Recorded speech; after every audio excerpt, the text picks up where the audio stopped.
हड़ताल पे ससुराल। ये है हमारा सेठी परिवार, जो बिल्कुल हमारे भारतीय टिपिकल परिवार की तरह है, यानी कभी खुशी तो कभी गम। सेठी परिवार के बड़े हैं हमारे शंकर लाल, जो कि काफ़ी समझदार और सुलझे हुए किस्म के इंसान है। उनका एक नियम है कि वो रोज़ सवेरे कुछ समय अपने परिवार के साथ बिताते हैं और कुछ चीज़ें उन्हें भी सिखाते हैं जो उन्होंने अपने जीवन में अनुभव से सीखी है। सवेरे सवेरे सब लोग आंगन में बैठे हैं और शंकर लाल सबको कुछ बता रहे हैं। गांधी जी ने बिना अहिंसा किए, बिना हथियार उठाए अंग्रेजों को भारत से खदेड़ कर निकाल दिया। उन्होंने कोई गुस्सा नहीं किया, कोई हथियार नहीं उठाया बाबूजी? नहीं, उन्होंने सिर्फ हड़ताल करके सब कुछ ठीक किया। उन्होंने अंग्रेज़ों के सामने हड़ताल की, जैसे वो कोई काम नहीं करेंगे, अन्न ग्रहण नहीं करेंगे और केवल बैठे रहेंगे, रोड पर धरना मारे। वाह, ऐसा भी हो सकता है कि कोई आपकी इस तरह मान ले? हाँ, अहिंसा में बहुत ताकत होती है। यदि हम गुस्सा करते हैं, हिंसा का प्रयोग करते हैं या फिर ज़ोर ज़बरदस्ती करते हैं तो उससे हमें ही नुकसान हो सकता है। इसलिए सबसे अच्छा तरीका है कि हम अहिंसा का ही मार्ग अपनाएं। वाह वाह, क्या बात कही आपने सच में। हाँ बाबूजी, आपकी बातें सुनकर ना मन प्रसन्न हो जाता है। सच में ऐसा लगता है कि कितना कुछ बाकी है, हमें अभी बहुत कुछ सीखना है। मुझे तो आज बड़ा सबक मिला है कि कभी भी हिंसा का मार्ग सही नहीं होता, शांत रहकर भी काम करवा सकते हैं। बाबूजी, आपके पास कितनी समझ है, हम सबको आपसे सीखने की ज़रूरत है। दादाजी, हमें भी आज पता चला कि गांधी जी ने कैसे अंग्रेज़ों को भारत से बाहर निकाला था। हाँ दादाजी, हम सबको गांधी जी के विचारों पर चलने की ज़रूरत है, तभी आज की पीढ़ी आगे बढ़ सकती है और अपना भविष्य बना सकती है। हम भी आज से कोशिश करेंगे कि हम भी गांधी जी के विचारों को अपना सके। शाबाश मेरे बच्चों। आपको भी अच्छा लग रहा होगा ना इस तरह के विचारों को सुनकर और गांधी जी के बारे में जानकर। आप भी सोच रहे होंगे कि हमें भी उनके विचारों पर चलने की ज़रूरत है। लेकिन हमारी बरखा और जानवी केवल सोच नहीं रहे थे, उनके मन पर तो शंकर लाल की बातों का सच में गहरा असर हो गया था। जी, मैं तो सच में गांधी जी को बहुत मानने लग गई हूँ। मुझे लगता है कि हम सबको उनके कदमों पर चलने की ज़रूरत है। तो सही कह रही है बरखा। आज से मैं कोशिश करूँगी कि मैं अहिंसा का सहारा लूँ और जितना भी हो सके किसी भी मसले को शांति से हल करूं। मैं अभी से इस तरह चलने की कोशिश करूंगी। जी। अरे तुम दोनों यहाँ खड़ी हो, खाना बन गया कि नहीं? सब लोग आते होंगे। जी माँ जी, बस अभी बना रहे हैं। हाँ बरखा, तुम आलू काट लो, मैं दाल चढ़ा देती हूँ। अरे एक मिनट, आज आलू खाने का मन नहीं है मेरा। ऐसा करो, गोभी की सब्जी बना दो। गोभी की सब्जी है ही नहीं माँ जी, आज आलू खा लीजिए ना, कल हम गोभी बना लेंगे, ठीक है? अब वो ठीक है, लेकिन आज मेरा आलू खाने का बिल्कुल मन नहीं था। अरे पर बरखा, हमें अहिंसा का सहारा लेना है ना, शांत हो जाओ। मैं अभी गोभी लेकर आती हूँ माँ जी। सच बेटा? ठीक है, फिर लेकर आओ। जानवी बाजार से गोभी लेकर आती है और बना देती है, लेकिन उन दोनों ने भी आलू न डालने की जिद पकड़ ली थी, इसलिए अब वो किसी में भी आलू नहीं डाल रही थी। अरे जानवी, बरखा, ये आलू मटर की सब्जी में आलू तो है नहीं। अरे छोड़ो ना, आलू के पराठे में भी आलू नहीं है, ऐसा क्यों? हाँ, पिछले हफ्ते से तुम दोनों ने एक बार भी आलू नहीं बनाया। माँ जी ने ही तो कहा था उन्हें आलू नहीं खाने हैं, तो हमने सोचा जब तक आलू को इंसाफ नहीं मिल जाता, जब तक उसे इस घर में, इस रसोई में जगह नहीं मिल जाती, तब तक नहीं बनाएंगे। क्या? अरे मैंने तो बस उसी दिन के लिए कहा था कि आज मेरा मन नहीं है आलू खाने का। इसका मतलब ये थोड़ी ना है कि मैंने आलू को जेल की सजा सुना दी है। लेकिन हम भी आपको यही समझा रहे हैं कि आलू कोई बुरी चीज़ नहीं है। आपने उसे उस दिन ना स्वीकार करके बहुत गलत किया, इसलिए हमने उसे इंसाफ दिलाने के लिए 8 दिनों से उसे हड़ताल पर रखा है। हमने अहिंसा का सहारा लिया था, हमने बाबूजी की बात को समझ लिया है। अब से हम गुस्सा नहीं करेंगे, अहिंसा का मार्ग अपनाएंगे। मुझे ऐसा क्यों लग रहा है कि गुस्से से ज़्यादा इन लोगों की अहिंसा पद्धति हमें परेशान करने वाली है। मुझे भी कुछ ऐसा ही लग रहा है। हे भगवान, हमें इनसे बचाना। जानवी और बरखा पर गांधी जी के विचारों का कुछ ज़्यादा ही असर हो गया था। अब वो किसी भी बात को सुलझाने के लिए हड़ताल का सहारा लिया करती थी। अब ये बात अच्छी थी या बुरी, ये तो वक्त ही बताने वाला था। अरे ये हमारी पड़ोसन को देखो, पता नहीं क्या हो गया। जब देखो हमारे दरवाजे पर कचरा फेंकती रहती है। मैं जाकर बात करती हूँ उससे अभी। नहीं माँ जी, ऐसा करना गांधी जी के विचारों के खिलाफ है। हमें अहिंसा के साथ उनका विरोध करना चाहिए।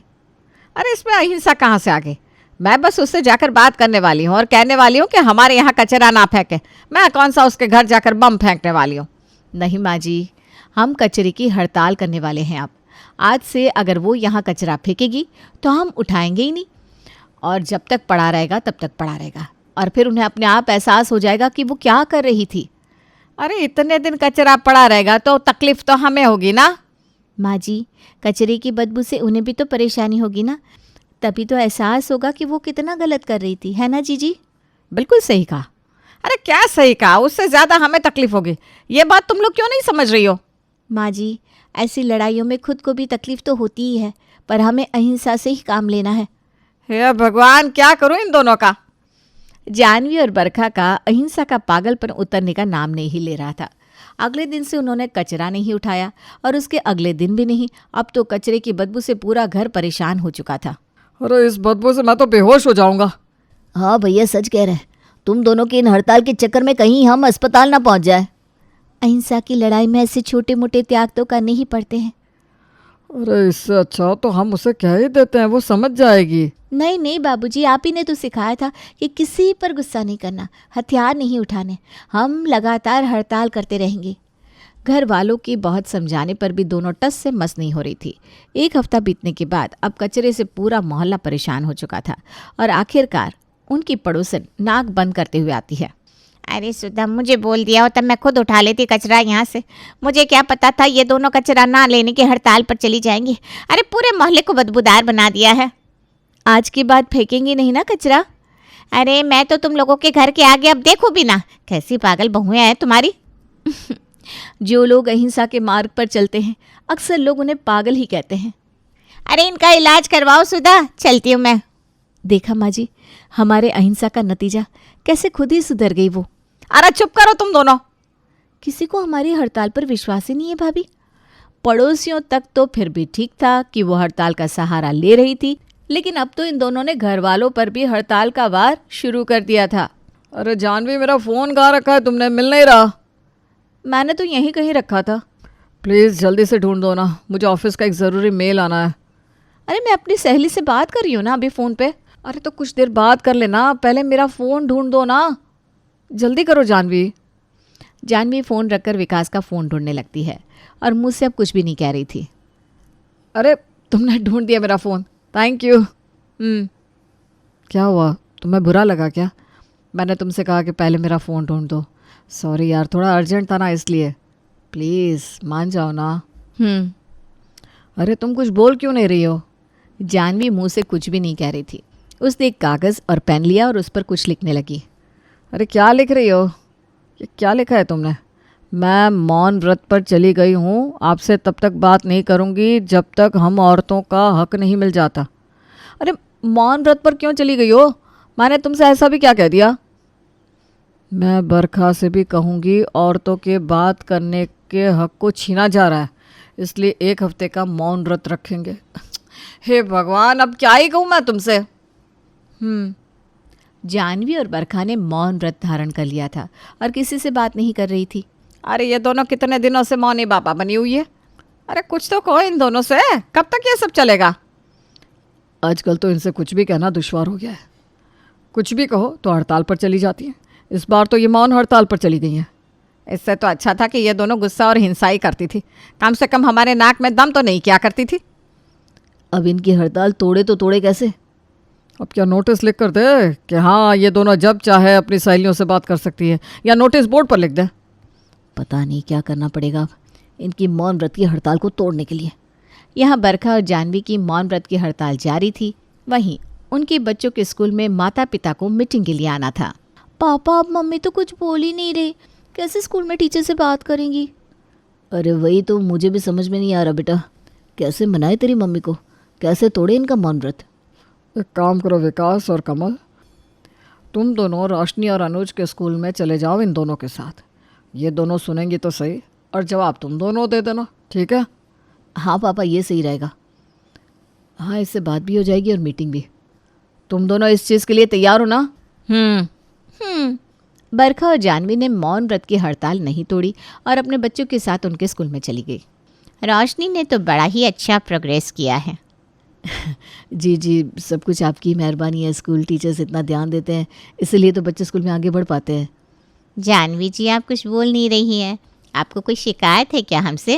अरे नहीं नहीं, ऐसा कुछ भी नहीं है। वो तो बस जानवी को शांत रहना ज़्यादा पसंद है। अच्छा, रोशनी, आपको मम्मी डांटती है जब आप शरारत करती हो तो? वो क्या है ना, यहाँ जो भी बच्चे आते हैं वो कहते हैं कि उनकी मम्मी बहुत डांटती है उन्हें। अरे वो तो खुश नसीब है कि उनकी मम्मी डांटती है। मेरी मम्मी तो हड़ताल पर चली जाती है। क्या?